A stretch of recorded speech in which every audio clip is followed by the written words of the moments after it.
evening and welcome to News First Primetime News. I am Shahin Rampad. Let's take a quick look at what the news bulletin looks like this evening. Well, warning from doctors and the distribution of medicine, the distribution of food, some of the benefits and new proposals provide concessions as well as the situation across the globe. All these stories on News First Primetime tonight.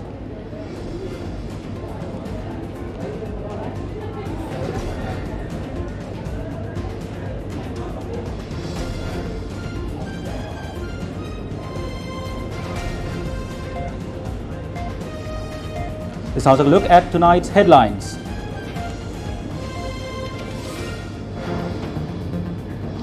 Health officials confirm Sri Lanka's second COVID-19 death. 4-month-old infant among the 7 others contracted with COVID-19 today. General public urges government to formalize distribution of medicine. Dambulla dedicated economic centre, a helping hand for COVID-19. SM Marikar urges the government to provide concessions to the people. ලෝක වෙළඳ පොලේ බොරතෙල් මිල දල වශයෙන් 60%කින් අඩු වෙලා තියෙනවා. ඒක dollar බිලියන 3ක වගේ ඉතිරියක් තියෙනවා.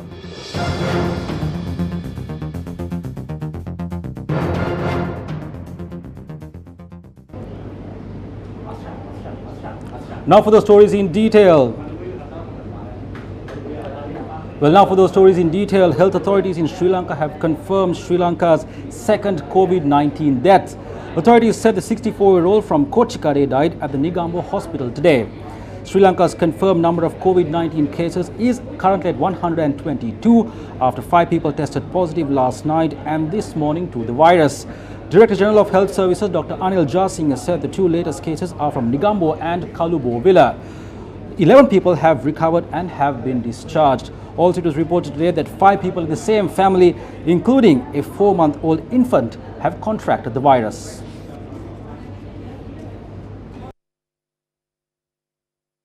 A resident of the Nathandi area who was at a quarantine centre in Shillong was admitted to the National Institute of Infectious Diseases upon learning that he has contracted the virus. His wife has shown the symptoms of the virus while staying at their home last afternoon.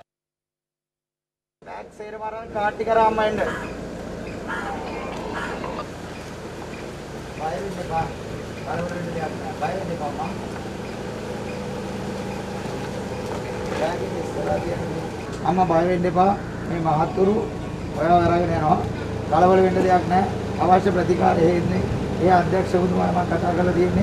Soon after she had arrived at the quarantine centre in Shillong and was admitted to the National Institute of Infectious Diseases upon learning that she had also contracted the virus. Today, 2 teenagers of the same family was confirmed to have contracted the virus. After learning that the 4-month-old infant of the family had contracted the virus, the 2 children were admitted to the IDH. However, it was not confirmed whether the mother had contracted the virus.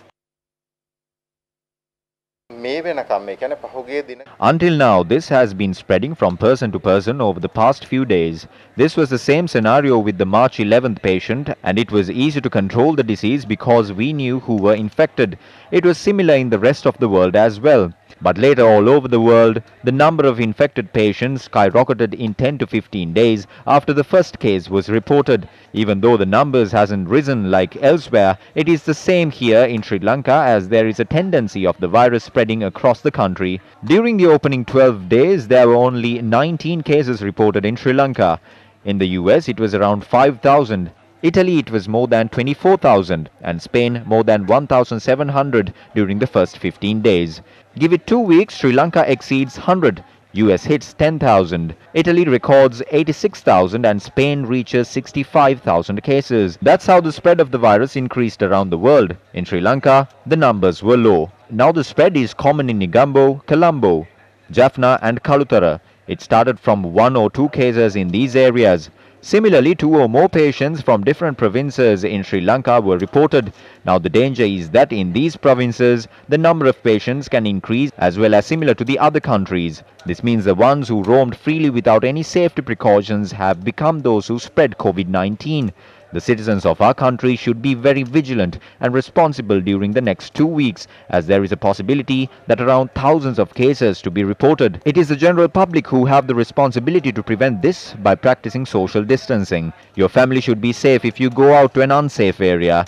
I am wearing this mask not to get infected by the society, but it is because I associate a lot of people these days. I don't know whether I have been infected with the virus, so it is the best opinion to wear a mask in order to stop spreading and being infected. If you behave in an ill-disciplined way by neglecting social distancing with your parents, siblings and your children, or by acting like an unruly person, this country could be in major disaster. දරුවෝ අනතුරේ දාන විදියට වැරදි විදියට හැසිරුණොත් මේ රට ලොකු විශාල ආඝාතයකට ඇද වැටෙන්න පුළුවන්. Patients who are receiving treatment for other illnesses have been severely inconvenienced due to the impact of COVID-19 as they have been unable to buy their medication. Now, although many ways of overcoming the situation has been proposed, people in many areas are still suffering due to this issue. With the curfew being lifted at 6 in the morning today, a large group of people were gathered before the Rajya Osasala in Anuradhapura. However, the outlet was not open even after 8 in the morning. The outlet had to be opened by the police.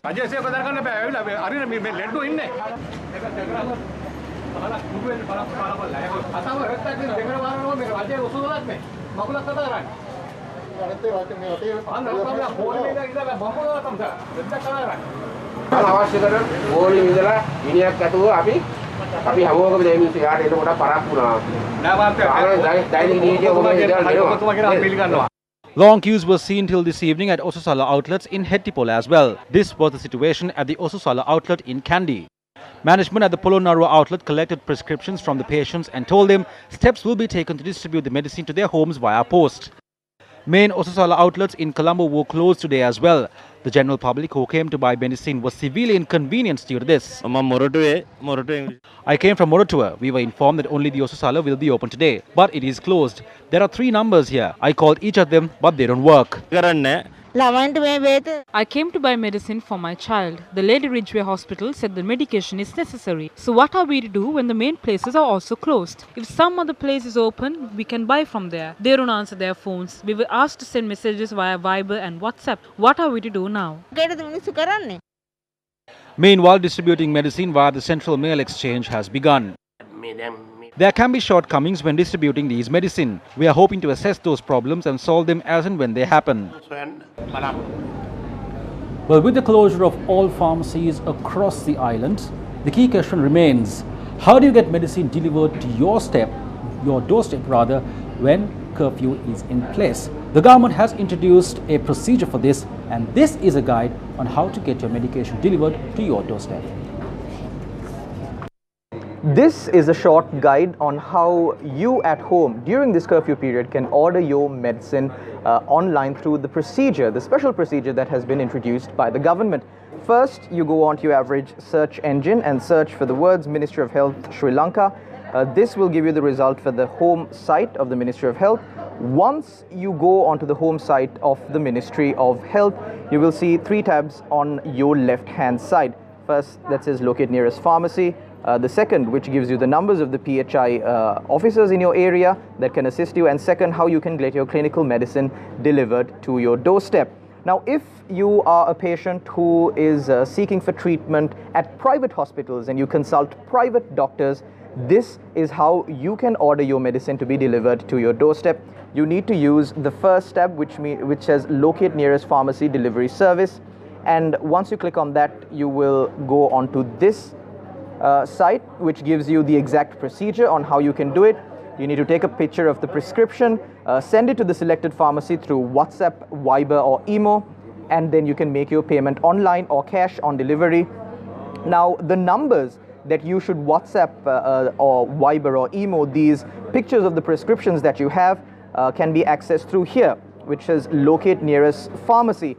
Now, when you click on that, you go onto this site, which gives you the numbers of the pharmacies. Now, you can see in the district of Ampara, these are the names of the pharmacies, the addresses and the phone numbers. You can even place your order right here online on this site, and you get the numbers of almost every district in the country, so you can easily access this site and order your medicine if you are a patient who is receiving treatment privately, meaning you consult private doctors, you go to a private hospital.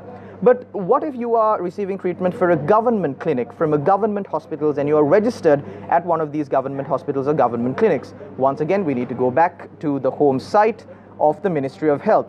The third tab here that says get your clinical medicine at your doorstep during curfew. You need to go onto that, and when you do, you will arrive on this site. This gives you the procedure. Again, you can see this is available in multiple languages. Home delivery of pharmaceuticals for patients registered at government clinics during curfew period. The procedure is mentioned here. You need to call your government clinic or government hospital and give them your clinical number, your name, your postal address, and your telephone number, and they will do the needful. Now, if you have any more problems, or if you can't contact your hospital, if you can't contact the relevant pharmacy that you do want to contact, there is a provision for you as well. You can once again go to the home site of the Ministry of Health and Indigenous Medicine in Sri Lanka, and you click on the second icon that's here, which gives you the contact details of the public health inspectors of your area. Now, when you click on that, it will bring you onto this site, which is a detailed page on the public health inspectors in your area, along with their names, their numbers, and the districts that they operate in. Right here you can see the districts of Ampara, Anuradhapura, Badulla. This has been arranged in alphabetical order. You can contact any one of them and get advice from them and get your medicine delivered to your home. And this is how you can order your medicine online, even if you are a private patient, consulting private doctors, private hospitals, or if you are registered at a government clinic or a government hospitals. And if you do not, or if you do have a problem with contacting any of these institutions, you can contact the public health inspector in your area. Now, locals in several areas continue to face several inconveniences due to the lapses which prevail in the distribution of essential items.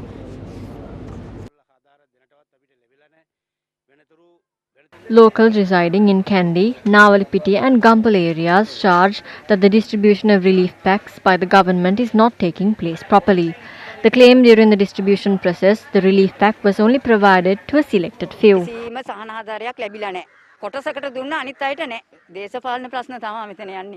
මේ පෝෂණ මල්ල දේශපාලන මිනින් තෝරා බේරා බෙදනවා කියලා අපිට ආරංචියක් තියෙනවා. එහෙම නැතුව හැමෝටම මේ පෝෂණ මල්ල ගෙයක් පාසේ දෙන්න කියලා මම මේ රජයෙන් ඉල්ලා හිටිනවා. ඒකට සහනාධාරයක් අපිට ලැබුණෙත් නෑ.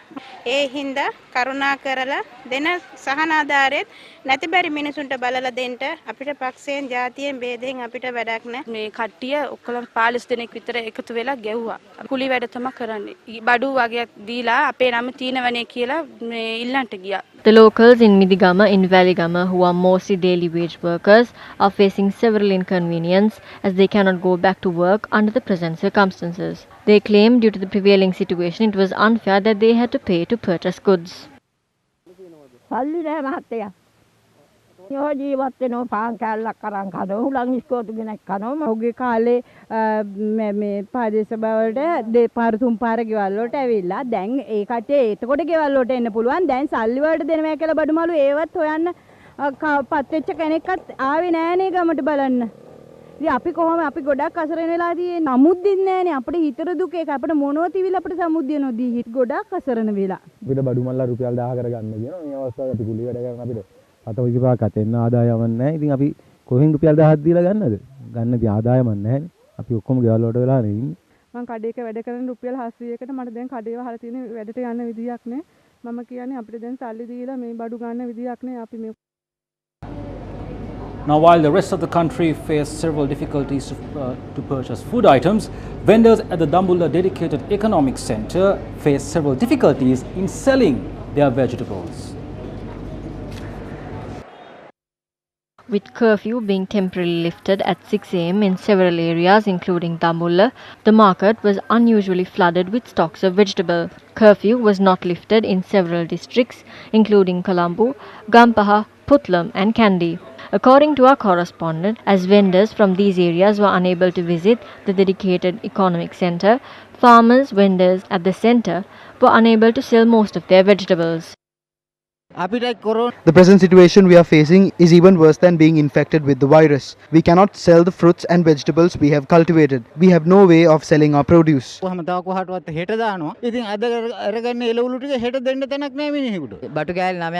could not sell any of the vegetables I bought to the market today. I had to borrow money to settle my debts. Due to the prevailing situation, we have no place to sell our produce either.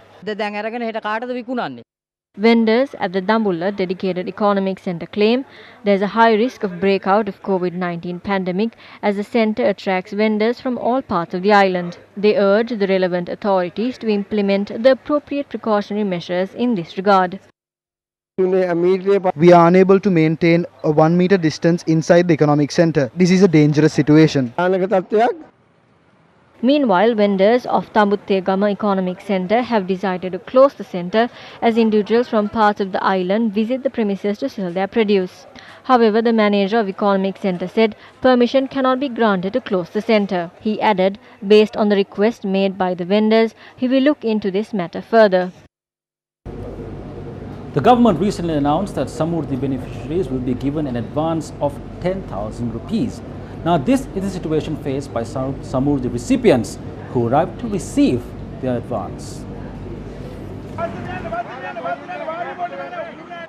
A long queue was seen near the Samurdhi Bank at Minumangate in Variapula this morning due to the arrival of Samurdhi recipients.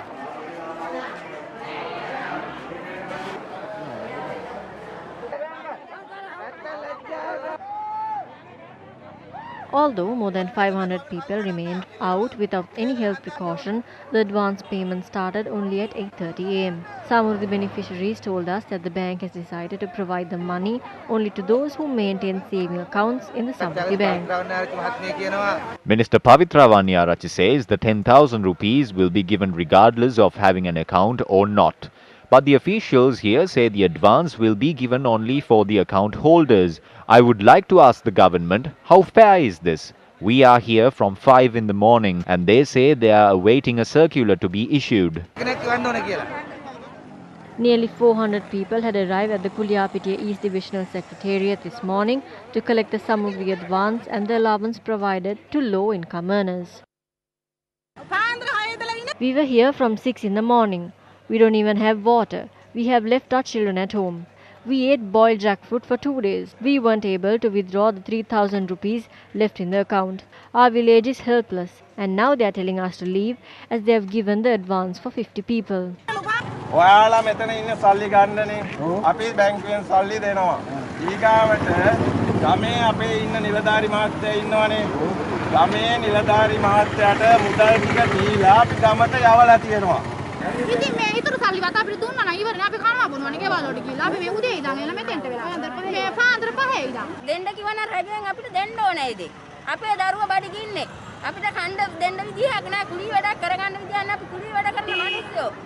Moreover, a tense situation arose among the Samurdhi recipients who arrived at the Ambilipitiya Divisional Secretariat.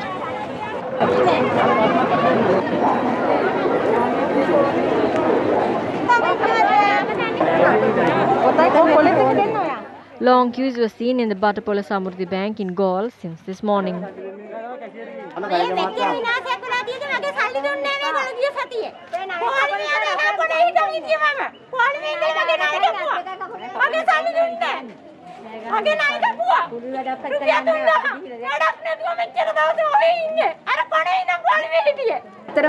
මේගොල්ලෝ වැඩ කරනවා නීතිය විදිහට වැඩ කරන්න ඕනේ. පාන්දර එනවා නම් එන්න එපේ. 5000 මුදලක් අපිට ලැබිලා නැහැ. මේ අපි ඉන්නේ මාසෙට රුපියල් 3000 දෙන එක ගන්න. ගමේ සංවර්ධන නිලධාරීලා ඉන්නවා. ඒ නිලධාරීන්ට බැරිද මේ වැඩ කටයුතු පිළිවෙලකට කරන්න? අපේ ගම්මානේ 5000 සමෘද්ධි සහනාධාරීත් නෑ මෙලොව මගුලක් නෑ අපිට. අන්න විදියක් නෑ අපිට නෑනේ. මේ සෙන්නටට යන්න විදියක් නෑ. පොඩි අය ඉන්නවා අපිට.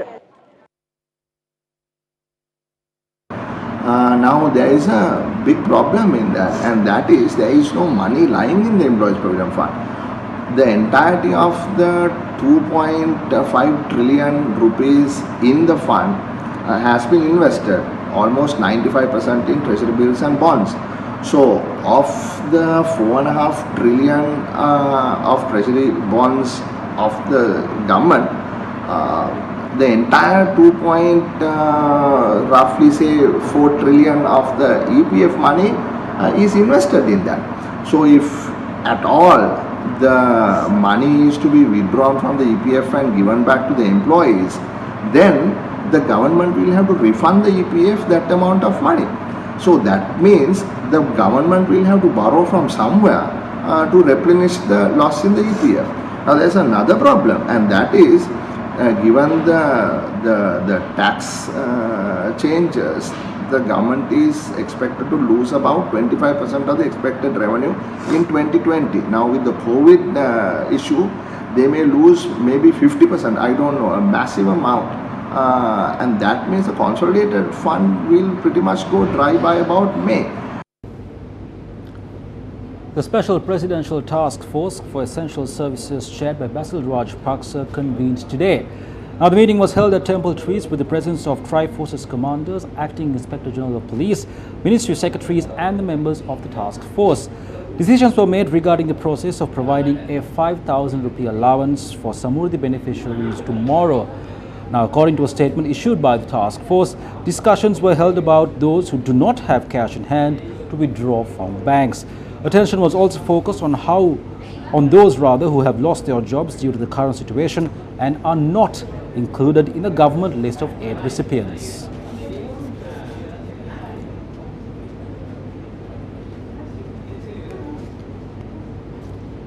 A new proposal on how to provide benefits to the people of this country with the declining of the global oil prices was made today. As of today, the price of a crude oil barrel had reduced by 58%. The government has taken the decision not to change the price of oil for a year. Due to that decision, a huge sum of money was saved. We request the government to provide some of those funds and sufficient dry rations to the self-employed and for those who are battered by poverty. On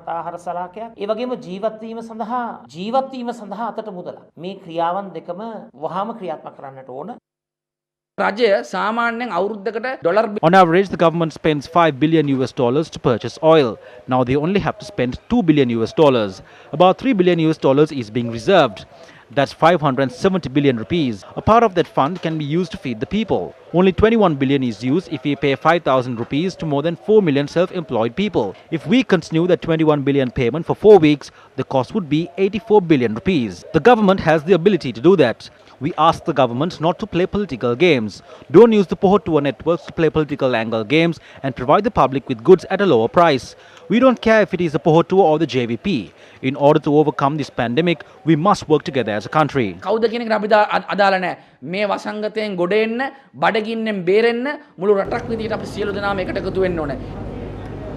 to the Daily Mirror today, the Prime Minister's Senior Advisor on Economic Affairs, Ajit Niwat Cabral, has proposed to return at least 20% of the balances of the Employees Provident Fund to its members. Now, the 20% of the balances amounts to 500 billion rupees. The proposal submitted by the Prime Minister's Senior Advisor on Economic Affairs was published on several media platforms today. Accordingly, Ajit Niwat Cabral proposes that funds of the EPF can be used to provide relief to the general public, and this measure will support the economy without burdening the government treasury. According to the Daily Mirror, Ajit Niwat Cabral said, quote, "In the face of the current COVID-19, Sri Lanka unfortunately does not now possess the fiscal space to provide a stimulus practiced by certain advanced economies," unquote. Therefore, as an alternative, the Prime Minister's advisor has proposed to provide a direct fiscal handout of around 500 billion rupees that could be infused into the economy by returning around 20% of the EPF balances to the respective members. As of the 31st of December 2019, the fund has a total of around 2.5 trillion rupees lying to the credit of the EPF members. According to Cabral, this newly created equity in the hands of around 2.5 million individuals would expand further, and by unlocking this vast pool of funds at present and through the release of such finances, which would be circulating amongst millions of people, many other knock-on benefits would also accrue to the people and the economy. Cabral added that releasing these funds would also have various other benefits to the people and the economy. He went on to note that people would be able to settle their high-interest debt, which presently cripple them. He believes the influx of such money into the economy will increase consumption and investment, which in turn will boost economic development. According to the police, 75 people have been arrested within 6 hours for violating the police curfew. The police also said 35 vehicles were seized between 6 a.m. and 12 noon today. 6,925 people have been arrested between the 20th of this month and 6 a.m. today. 1,678 vehicles have been seized between that time period. Moving on, curfew imposed in the Colombo, Gampaha, Kalutara, Puttlam, Kandy and Jaffna districts will remain in effect until further notice. Curfew, which was reimposed in the remaining districts at 2 p.m. today, will be in effect until 6 a.m. on Wednesday, the 1st of April. Transport between districts, except for essential services, is prohibited. This was the situation in areas where curfew was in effect today. Several people were seen roaming the streets of Puttlam district today despite the police curfew in place. Despite calls by authorities of the Chilao General Hospital to people not to visit the hospital, patients still arrived to obtain clinical service. Subsequently, the superintendent of police in charge of the Chilao division arrived at the hospital and informed the patients to return to their homes. Meanwhile, family members of patients who were receiving in-house treatment at the hospital had also gathered at the hospital.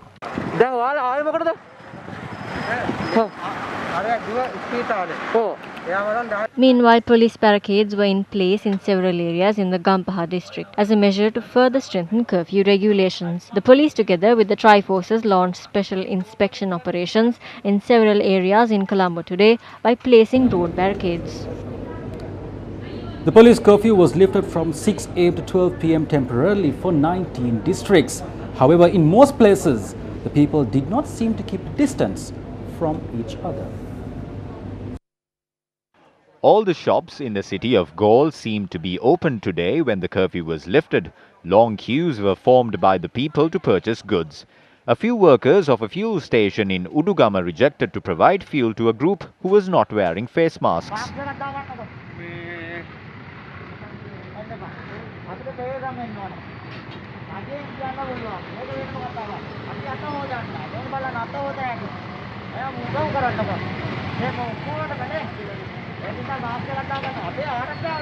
The city of Badulla was crowded by people as soon as the curfew was lifted. Our correspondent reported that people waited in long queues to purchase goods. Except public transport buses, no vehicle was allowed to enter Badulla. Meanwhile, long queues were formed in front of shops in Polonnarua. Many shops were opened in the city of Kegol, but the area seemed to be empty since the residents of Kegol were distributed food items through lorries a few days ago. Long lines of people were seen in Trincomalee as well. All the shops opened for business in the city of Kakirav as soon as the curfew was lifted, but were soon closed by the police. According to our correspondent, with the interference of the district secretary of Anuradhapura, the shops were reopened. Only grocery shops in Kurunagala were opened. Street vendors were in business as the curfew was lifted in the city of Ambalangoda. Long queues in front of shops were seen in the Mathura city. Even though the shops in Hambantota were opened, not many customers were seen purchasing goods. Many people were heavily inconvenienced due to the lack of public transport. Well, we now cross over to Stein Studios Ratmalana, where News First Shamir Rasooli is standing by. Shamir, what do you have for us?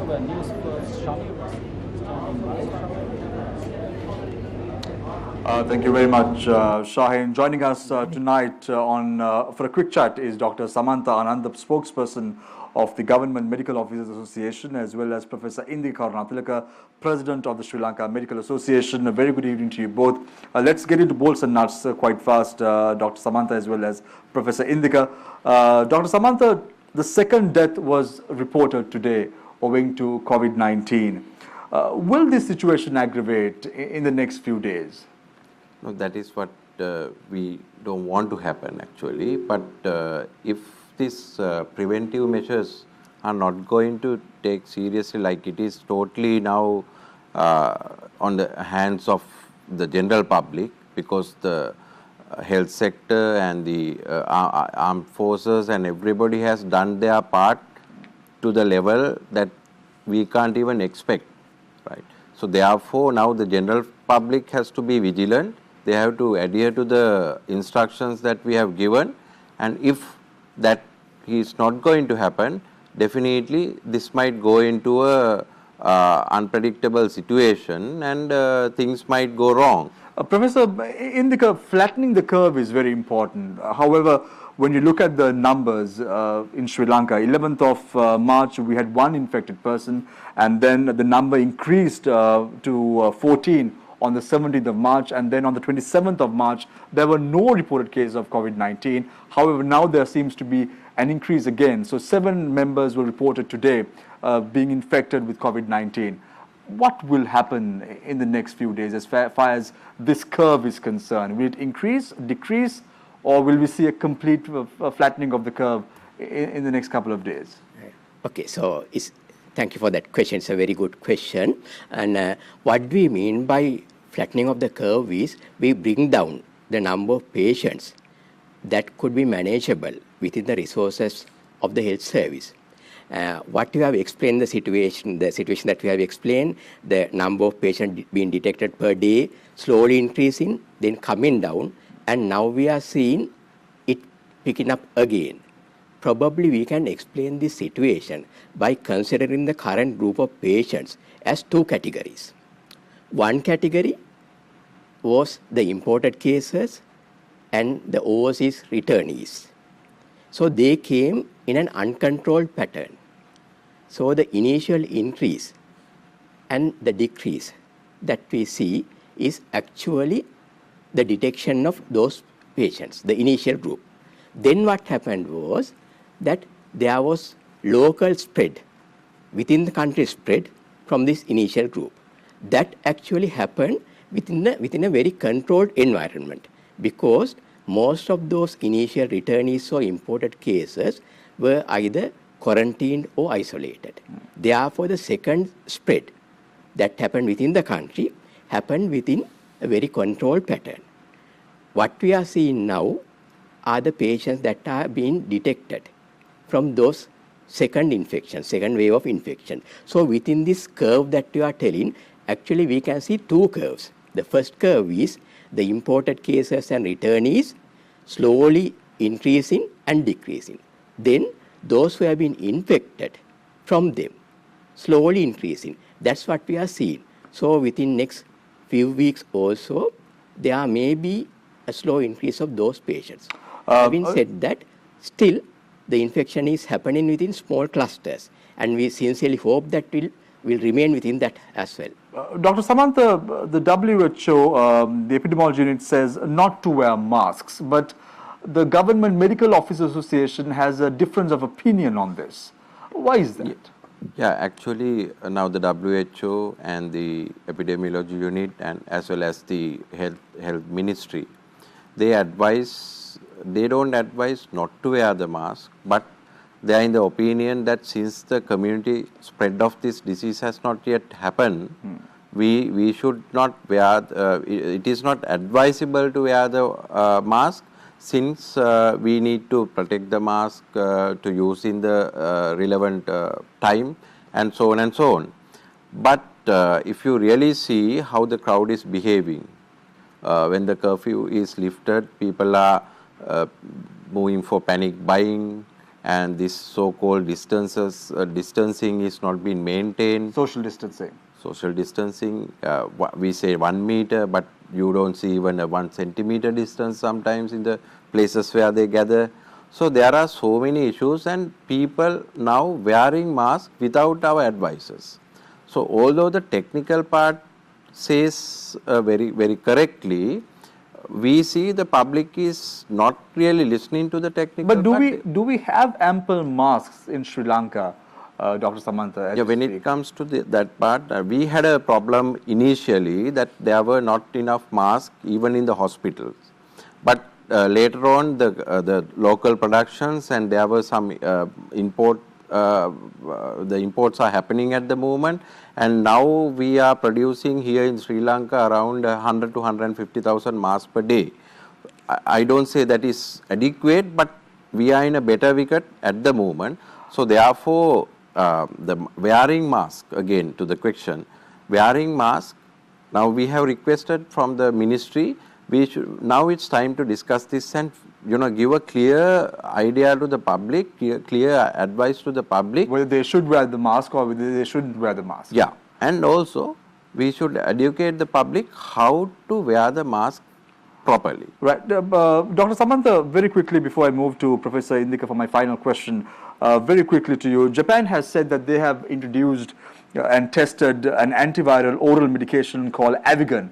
and Sri Lanka is also now in the process of bringing down this medication. How successful is this medication? Does that mean that the world has struck gold in terms of fighting this COVID-19 virus? Yeah, I need to highlight two things. The first is that they have not done any clinical trials as such to give scientific evidences to prove that this drug is effective. That is one thing. We should not use a drug without any scientific evidences. So the evidence-based medicine is the one that we practice at the moment. So there are no enough scientific clinical trials have been done. That is one thing. Secondly, and we heard that even Japan, when Sri Lanka requested whether they have approved this drug in Japan, as far as we know, the information that we got, even in Japan they have not approved it yet. Right. Professor Indika, very quickly tell us, what is your message now to the public? A second death was reported. Now people are in a panic mode already, thinking that the curve is going to be worsened. What is your message to the public? Yeah. Again, we would like to say very clearly, this is not a time to panic. The patterns of infection and the deaths, basically, deaths are to be expected. If we follow the worldwide statistics, generally if there are 100 patients, there may be about 3 to 4 deaths. That is possible, and depending on the comorbidities that they are having. My main message to the public is there is no need to panic. It's a time to be vigilant, because the government and the Ministry of Health and the health authorities and the Triforces and the citizens of Sri Lanka, we have been able to keep it under control. The most important thing is to follow the health messages and the advices of the government, and avoiding going into public places, crowd places, and following basic sanitation measures like hand hygiene.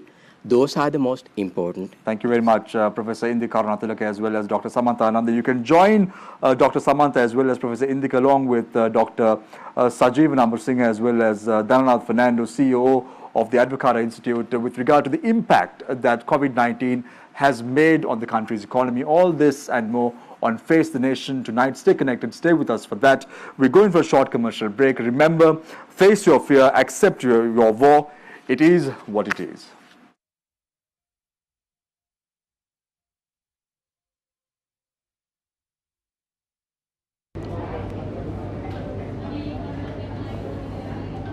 Well, thank you very much, Shamir. Well, head of the COVID-19 Task Force and commander of the Sri Lanka Army, Lieutenant General Shavendra Silva, joined us on our Newsline segment with Tarusha Kumar Singha today.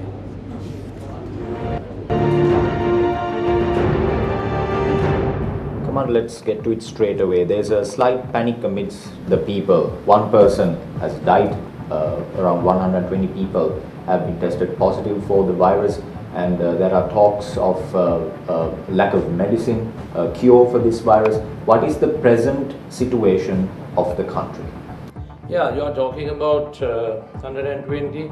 You didn't mention about how many had cured and gone. Okay, so it is not only just people have come in.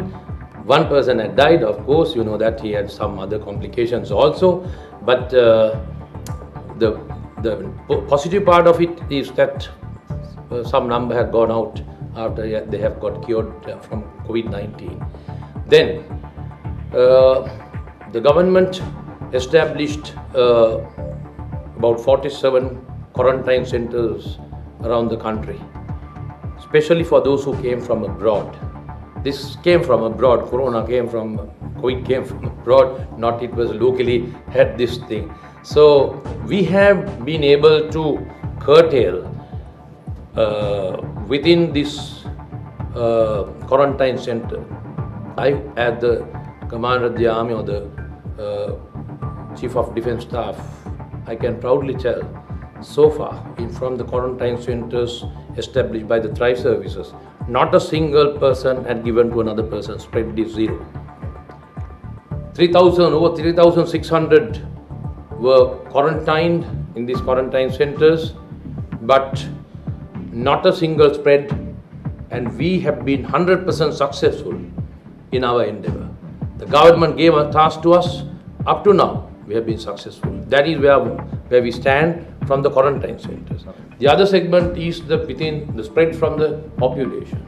So the government, one policy, His Excellency the President, the Prime Minister, they had a policy as to how we are going to fight this COVID-19. In that, one area was how to contain this, prevent the spreading, and to look after those who get infected, get confirmed. So that part was okay. Second part, what I'm going to talk is about the spreading.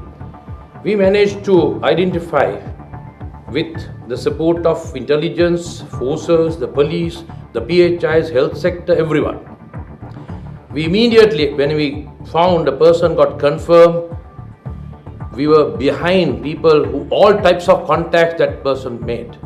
As you know, on the very first contact, the very first person who got from the society, a tour guide, we found that he had 64 contacts. We found that. We managed to curtail them for house or self-quarantine. And they are all right. The first person had gone out after he got cured from COVID-19. Likewise, we managed to curtail these things. Containment was done 100%. But we found that up to now, I think more than 27,000, we managed to put them on self or house quarantine. But of course, certain people who had not come out with the truth, or maybe by mistakenly, they did not tell exactly where they all went, all over. So that type of misses here and there, thereby there was a little spread here and there. But if you think that also, it is not just spread like that. When you identify, all these people have a connection to each other, not just gone like that. Only few, within few, a group, if you put to like a tree, it's within a very small space. Only 1-2 isolated cases are there. All others are within that group. So I think the government had been successful up to now. We as a nation, being a small nation, we could say what we have done is great up to now. It's up to the individuals of the society where we go from here. That was Lieutenant General Shavendra Silva, the head of the COVID-19 task force and the commander of the Sri Lanka Army. Of course, now please note that this interview was recorded early this afternoon, and the death toll of the COVID-19 has now risen to 2. Now moving on, we spoke to counselling psychologist Nivendra Uduman on how important it is to be mentally fit during the curfew time period in the country. What can the people really do to cope up with the stress surrounding the current situation in the country and across the world? So I think firstly, this is not something we were prepared for as a country. It hit quite suddenly and people hadn't had any sort of education on how to deal with something like this. So feeling anxious, feeling frustrated, feeling fear at a time like this is normal, and whatever people are feeling, it's important that they understand that it's valid. So there's nothing you're not supposed to feel at a time like this. Other people are suddenly cooped up at home and they might not have things to occupy themselves with. Children might be at home for long periods of time and they might not have enough stimulation. So all of these things would cause mental health related challenges for people, but people would undergo stress, people would undergo a lot of anxiety. To very simply put it, it's important first to focus on what we have in our control, focus on what we can control and not on things that we can't. So for example, looking after ourselves and our families, occupying ourselves so that we are mentally stimulated, following government instructions and following the law of the land are things we can control at a time like this. But what we can't control is the future. What we can't control is how many people would get infected. What we can't control is the decisions that the government makes. So if we really are able to distinguish between these two things about what we can control and can't, it will also be very much easier for us towards our mental health. A ward of the Kalubowila Teaching Hospital has been closed following the detection of a COVID-19 patient. Additionally, 15 patients and 20 staff members who came in contact with the patient have been moved to quarantine. The 15 patients who came into close contact with the COVID-19 patient will be transferred to the Home Agama Hospital. Now, according to Dr. Asela Gunawardana, the hospital director of the Colombo South Teaching Hospital, the patient had mentioned that he did not come into close contact or associate any person who could be at the risk of spreading the virus. However, he added that he met with an individual who had arrived from Australia on the 11th of this month, and that individual has not shown any symptoms of the virus as of yet. Moving on, the Anunayakas of the Malwatu and Askiri chapters of the Siam sect made a special announcement today. අපේ රට ඉතාම දුෂ්කර ව්‍යාකූල බැරෑරුම් අවස්ථාවකට The country is in a critical and a complex situation. The fatal coronavirus has put even most powerful countries in the world in crisis.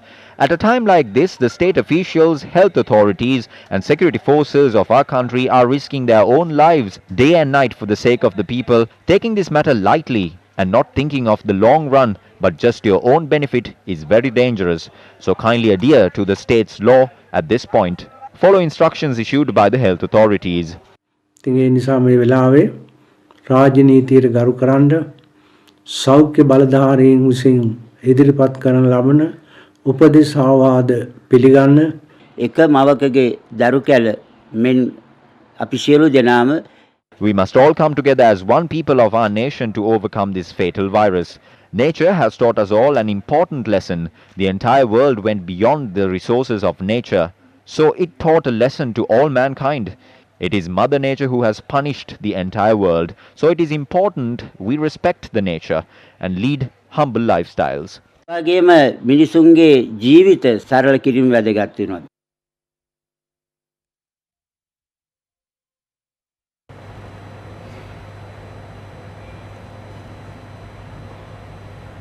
A very good evening. Well, joining us live on Primetime News this evening is Dr. Sarada Kannangara, the Vice President of the Government Medical Officers Association. Good evening, Doctor. Good evening. Doctor, now we witnessed on our news bulletin just a while ago, locals in many areas have failed to comply with the specified health precautionary measures to combat the spread of COVID-19. Now, Doctor, are you satisfied with the way or the approach of the General Republic of Sri Lanka, the way they are reacting to such a pandemic crisis in the country? Yes, Zina. So let me start with that. Few days ago, on 24th of March, we as GMOA issued a situational report explaining the 4 stages of this pandemic. So when it comes to outbreak, there's a 4 stages like no cases, sporadic cases, and cluster cases and the community spread. So at the moment, we told that we are at the clusters. So there are 2 kind of 3A and 3B, the home clusters and the small group clusters. So we are at the moment, we are at the verge of getting into the community clusters.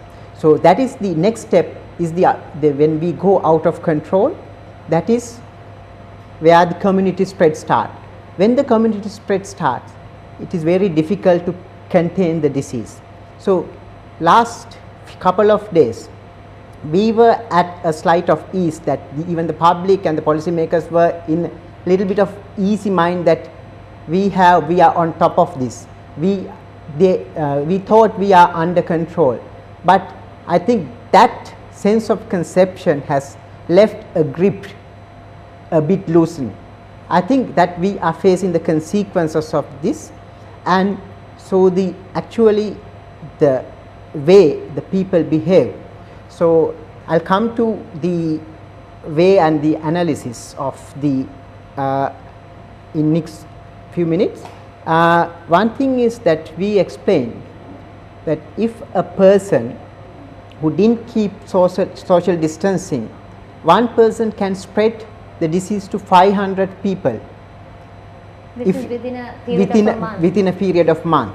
But if we keep the 50% of social distancing, it will drop to 15 people, and we are expecting the social distancing around 70%. So the 70% of social distancing will reduce it to 2.5 people. So that's what we were expecting. But So we see with the closing of the airport, imposing the closing of the schools, closing of the universities, holidays, curfew, all sort of these things, that 70% of the social distancing took place. But so that model we developed with a study of Wuhan and study of Johns Hopkins. So that's why we were telling about the social distancing. However, when even with that, there is one separate study from Australia shows a graph. Even we keep the 70% of the social distancing, that the graph goes getting to flatten, but it will rise again. So we at least we needed to 80% of the people contain at home, which means if we have a house with 10 people, only 2 people can go out. Remember that. So we need 80% of the social distancing. So that's what we were expecting, but with the intermittent lifting of the curfew, we saw that even with the gatherings, we have seen the gatherings, and that is expected. Our estimated that which has dropped, this has dropped about the social distancing up to 50%, leading the condition more aggravated. So that is where we are now. So then we can see that we are losing a grip a little bit, and we were in a bit of at the verge of spreading to this disease epidemic to the next stage. So that's why we are worrying. So we have to discuss what we should do next. We should maintain social distancing. Yeah. Yes, and that was Dr. Sarada Kannagaru, the Vice President of the Government Medical Officers Association. Thank you, Doctor, for joining us this evening. It's back to Shaheen Janampati. Thank you very much, Zainat. Well, moving on to more local news, the Sri Lankan rupee has depreciated further against the US dollar.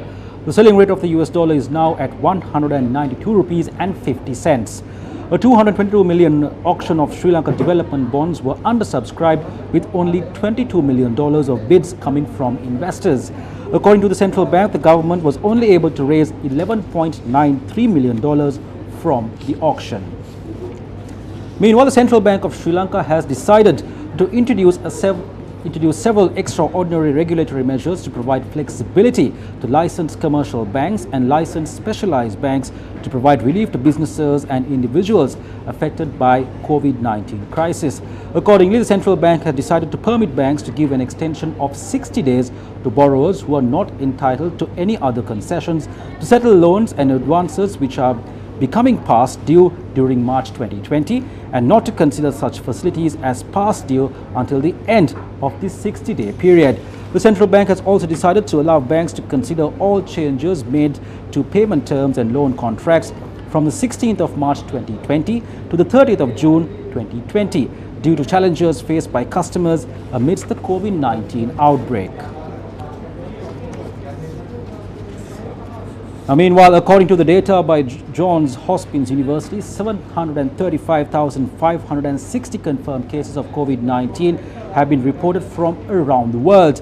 The number of total deaths stood at 34,830, while 156,380 people have recovered. The highest number of deaths were reported from Italy, with Spain placed second.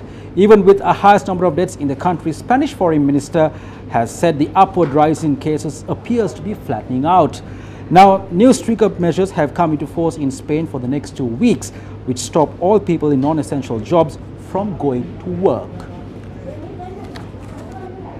United States President Donald Trump has said federal coronavirus guidelines such as social distancing will be extended across the US until at least the 30th of April. The number of overall infected patients in the USA stood at 143,055, with more than 275 new cases reported and more than 2,513 fatalities in the country. In Italy, a priest in Naples decided to do his part by leading Mass from the roof of a church, displaying the crucial role religion plays in the Catholic country. Clarence House says the Prince of Wales is out of self-isolation 7 days after it was reported he had tested positive for coronavirus. Prime Minister Boris Johnson continues to self-isolate after testing positive for the virus, said the country would get through the crisis together. And now his chief advisor, Dominic Cummings, is also in quarantine after developing symptoms. British military service personnel helped in the construction of a temporary hospital to face the spread of coronavirus. China, which has sent medical teams and supplies to Pakistan, where coronavirus cases are increasingly steadily, said that it was building a makeshift hospital to treat COVID-19 patients. The number of coronavirus cases in Pakistan reached 1,664, while the death toll stood at 18. Israel Prime Minister Benjamin Netanyahu is due to go into quarantine after a close aide tested positive for coronavirus. The total infected patients in Israel stood at 4,247, with 15 total deaths reported in the country. The Tokyo Olympics have been rescheduled, with the opening ceremony taking place on the 23rd of July 2021, almost exactly 1 year after the Games were originally due to start this year. And with that, we wrap up today's edition of Prime Time News. Thank you very much for watching. I am Shahin Jurampati. Stay tuned to TV1. After news coming up is Face the Nation. Good night and take care.